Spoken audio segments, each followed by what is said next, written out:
Nous allons vivre un moment ensemble, une petite heure ensemble, autour du vent et de la tempête. Sauf qu'ici on est en sécurité, en plus on est comme dans une grotte, alors vous allez être un peu soumis à ma dictature sonore. La véritable question que je voulais vous poser, c'est est-ce que quelqu'un parmi vous a vécu une tempête? Oui.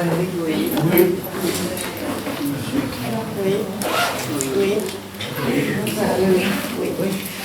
Cyclone, tempête. D'accord. Il se trouve qu'en 2000, la tempête de 2000 qui a eu lieu à Paris, j'étais en plein dans la forêt, dans un tout petit chalet en bois, qui servait d'atelier de peinture, et sur lequel est tombé sans cesse des arbres, tout autour, comme ça, tombaient des arbres, et des rangées d'arbres entières. C'est-à-dire que les arbres poussaient les uns et les autres par la force, comme ça, de la gravité, tout tombait, jusqu'à ce qu'à un moment donné, un arbre, un tronc, tombe sur le haut du chalet, et là soulève le chalet qui était posé sur des moellons. Le chalet saute en l'air, et puis à partir de là, une tempête incroyable qui ouvrait et qui claquait le volet. Fla! Chaque fois que le volet se fermait, je me retrouvais plongée dans le noir, un noir absolu, où j'entendais le vent et les arbres tomber autour de moi, et j'étais moi-même plongée dans le noir. Je vous avoue que vivre une tempête, pour ceux qui le connaissent, on peut crier maman, sous la table. Alors, la chose que j'ai fait, c'est que j'ai pris une bouteille d'eau et une horloge. L'horloge pour dire au secours de venir me chercher, que je suis là. Je mettais une alarme et elle pouvait sonner. Et la bouteille d'eau pour résister quelques heures. Voilà, quelques jours, paraît-il, on pouvait résister au moins 6 jours. J'ai pas eu besoin de tout ça.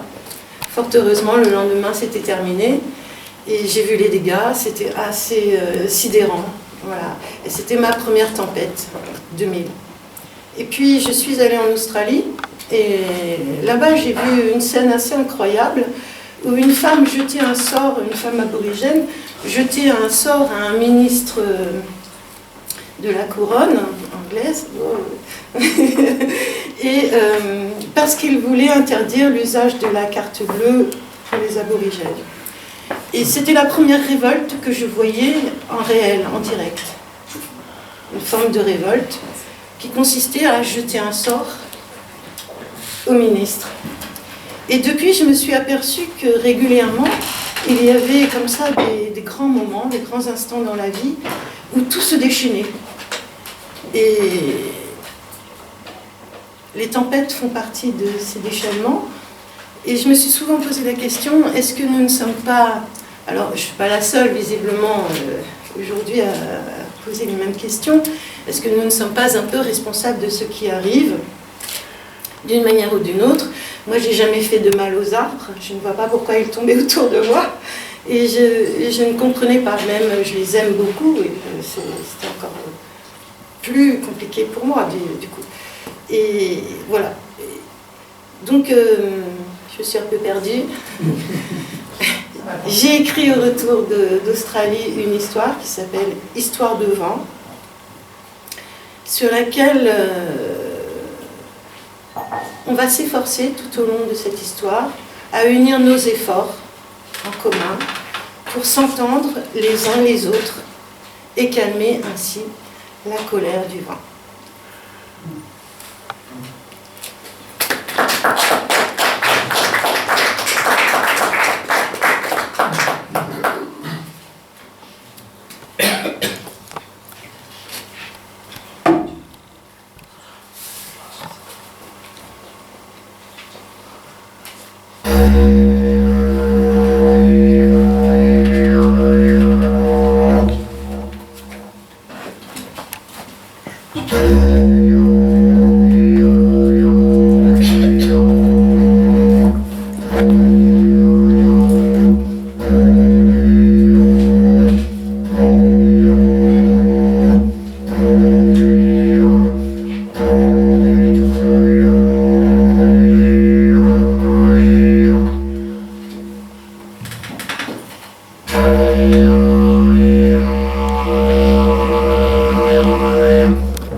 Histoire de vent.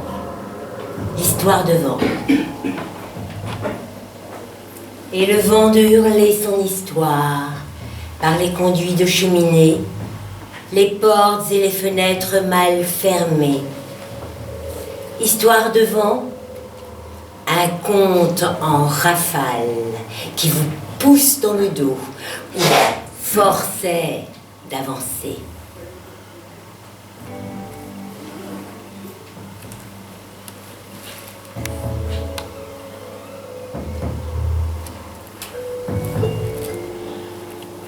Ce matin-là, un vent violent s'était levé avec le soleil. Un zèf mordant et tumultueux, tout juste bon à décorner les bœufs. Ne craignez rien, avaient prédit les anciens. Ce mangeur de foin retombera dans 3, 6 ou 9 jours. Que nenni! Ce diable de vent ne retomba pas de sitôt. Au contraire, pour se faire entendre aux 4 coins de la planète, il emprunta tantôt la voie de la bise, tantôt celle de la tramontane, celle du sirocco ou encore celle du simoun. Et son souffle puissant de s'engouffrer jour et nuit en bourrasque jusque dans les maisons dispersait une complainte, toujours la même.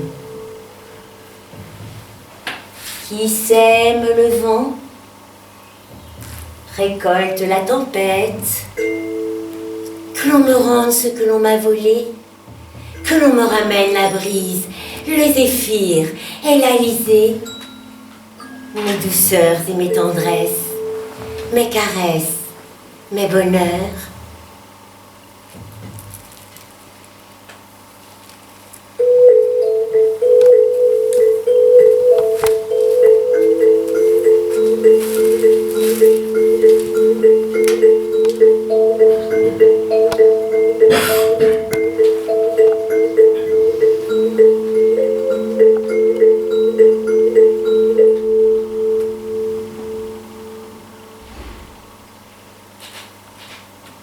J'entends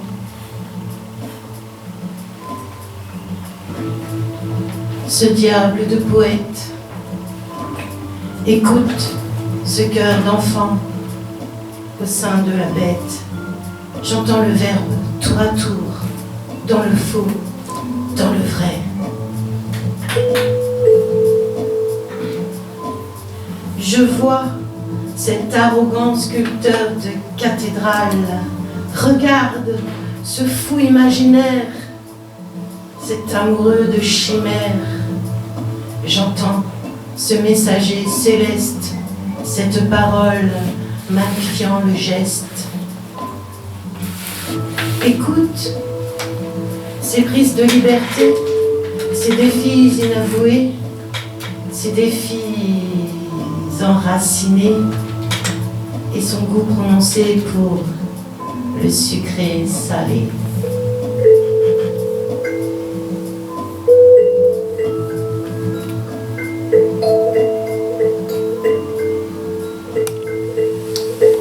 Les dirigeants de tous les pays du monde, alertés au même titre que l'ensemble de la population de la requête du vent, s'étaient concertés.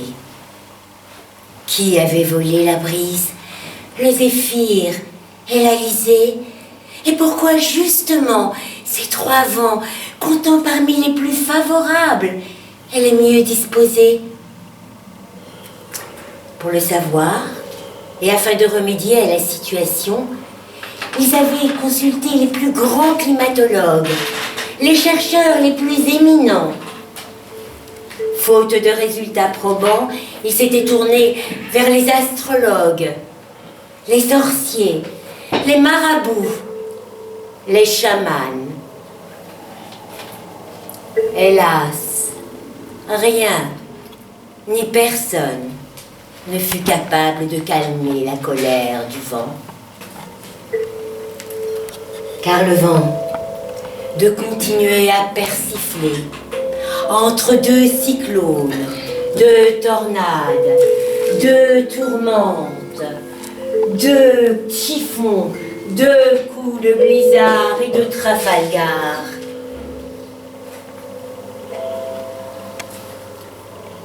Qui sème le vent récolte la tempête. Que l'on me rende ce que l'on m'a volé, que l'on me ramène la brise, le zéphyr et l'Alizé, mes douceurs et mes tendresses, mes caresses, mes bonheurs.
les hommes assistèrent au ravage systématique de leur récolte, au naufrage de leurs plus grands chaluts, de leurs plus puissants mirages.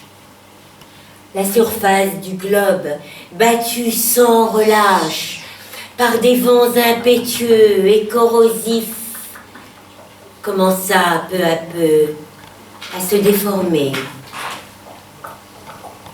Les massifs montagneux, soumis à un phénomène d'érosion accélérée, furent les premiers à disparaître.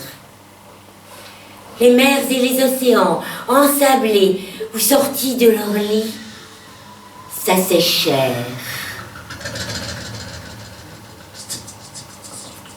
Quant à l'atmosphère, chargée de poussière et de particules diverses, elle devint vite et respira. Et respira. Et respira.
car le vent peut continuer à tempêter entre deux cyclones, deux tornades, deux tourmentes, deux coups de blizzard et le Trafalgar.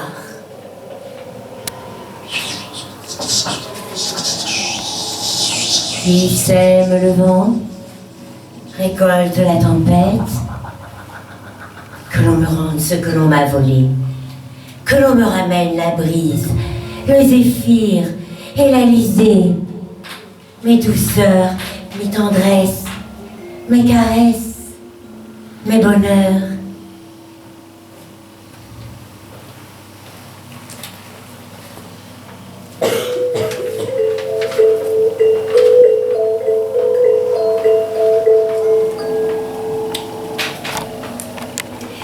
Les années passèrent, sans que rien ne change.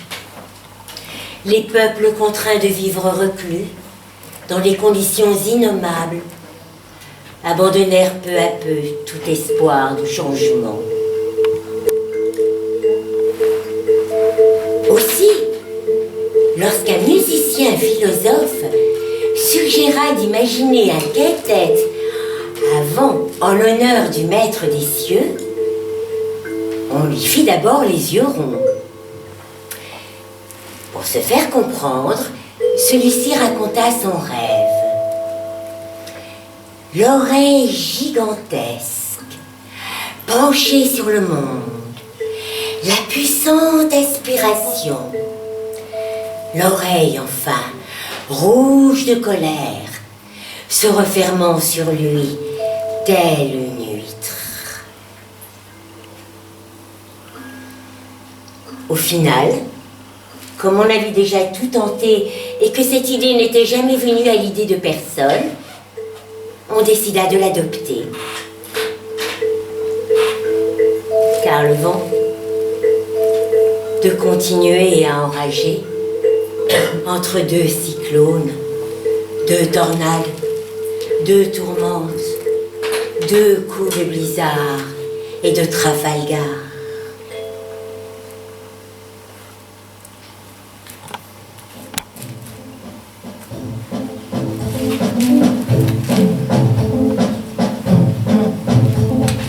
Entre ce que je pense, ce que je veux dire, ce que je crois dire et ce que je dis. Entre ce que vous avez envie d'entendre, ce que vous croyez entendre, ce que vous entendez. Entre ce que vous avez envie d'en comprendre, ce que vous croyez comprendre, ce que vous comprenez. Difficile de se parler. Essayons quand même. Mais essayons quand même. Essayons quand même. Entre ce que je pense, ce que je veux dire, ce que je crois dire et ce que je dis. Entre ce que vous avez envie d'entendre, ce que vous croyez entendre, ce que vous entendez. Entre ce que vous avez envie de comprendre, ce que vous croyez comprendre, ce que vous comprenez. Difficile de se parler. Essayons quand même. Essayons quand même.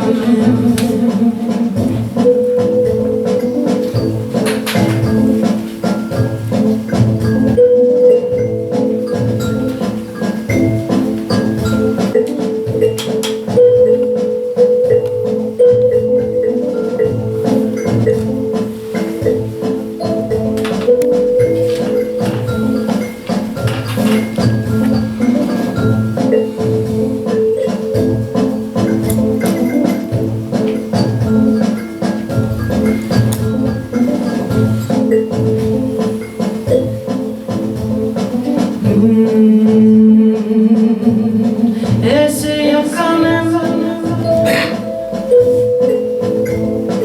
Entre ce que je pense, ce que je crois dire, ce que vous entendez, ce que vous comprenez. Essayons quand même.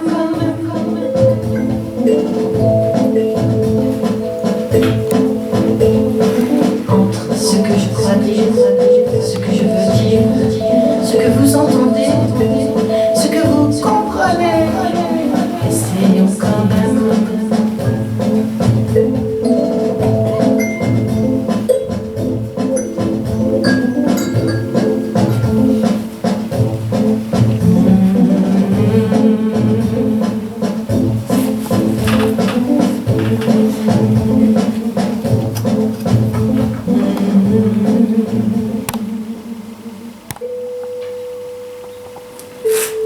L'orchestration du quintet exigeait aussi et surtout la formation d'un gigantesque cœur humain. Ténor, alto, soprano et mezzo-soprano de toutes les nationalités se rassemblèrent donc. Et les répétitions se succédèrent, durant lesquelles ceux-ci s'exercèrent non pas tant à chanter ensemble qu'à s'écouter les uns et les autres. Pour que la composition sonne non pas seulement juste, mais essentiellement vraie, expliquait le compositeur, il vous faut chercher une voix commune. Alors seulement, vous trouverez l'accord juste entre vous et le monde. La formule demeura certainement mystérieuse pour nombre d'entre eux, mais là encore, tous se surpassèrent, car le vent de continuer à mugir entre deux cyclones, deux tornades, deux tourmentes, deux coups de Trafalgar.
Pour écrire une mélodie susceptible de réconcilier l'oreille du monde avec le monde lui-même, l'on fit appel à un joueur de didgeridoo.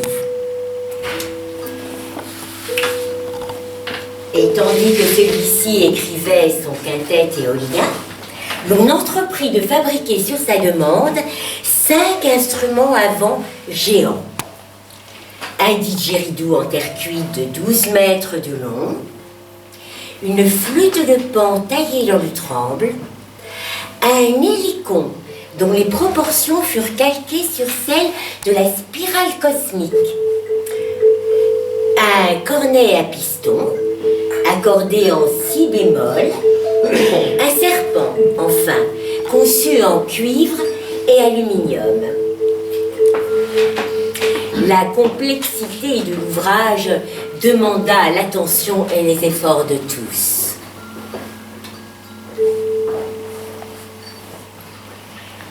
La quantité d'air nécessaire au fonctionnement de 6 extraordinaires instruments nécessita que l'on capture une bonne dose de fun tiède, un chouïa du vif et piquant frisquet, une pincée de l'asséchant harmattan, un zeste du puissant cachim et une pleine bouffée d'aquilon.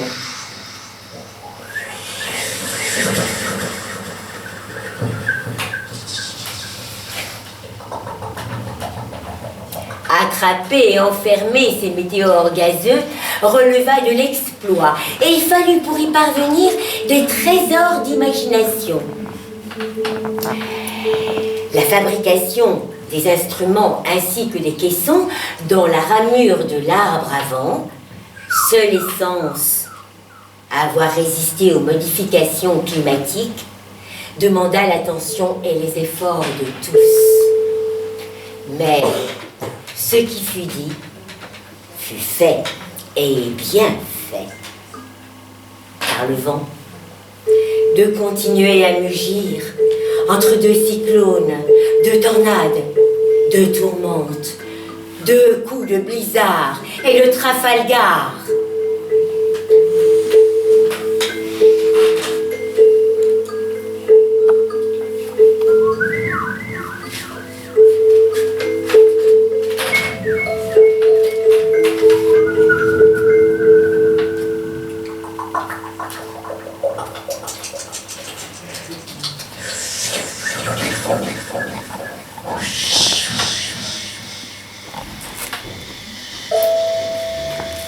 Un beau matin, pour la première fois dans l'histoire de l'humanité, la voix des hommes s'éleva à l'unisson.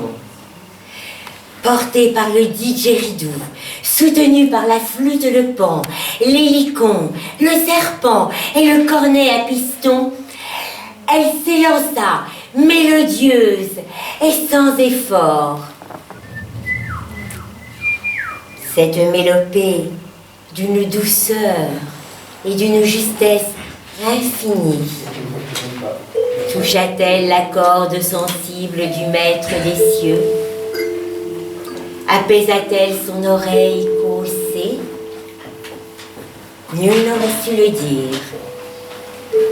Pour autant, à la dernière note de musique, au dernier souffle, l'on vit revenir sur terre, pailletée de soleil et d'azur, la brise, le zéphyr et l'Alizé. Alors, le vent, entre deux cyclones, deux tornades, deux tourments, deux typhons, de retenir sa respiration.